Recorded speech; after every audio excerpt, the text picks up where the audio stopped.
ওকে, উপস্থিত সবাইকে আমার শুভেচ্ছা, সবাইকে ঈদ মুবারক।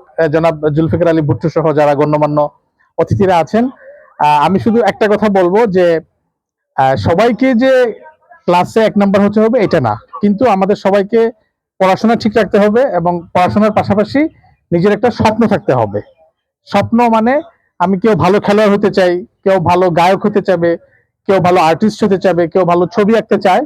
একটা স্বপ্ন থাকতে হবে আমাদের, পড়ালেখাতেও ভালো থাকতে হবে এবং একটা স্বপ্ন ধরে জীবনটাকে এগিয়ে নিতে হবে।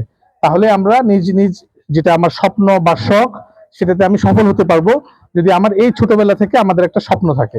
কাজে পড়াশোনার যেমন কোনো বিকল্প নেই, ঠিক তেমনি যদি একটা স্বপ্ন না থাকে, সেই পড়াশোনাটাকেও বেশি দিন আমরা এগিয়ে নিতে পারবো না বা সেটার মধ্যে আমরা আনন্দ পাবো না।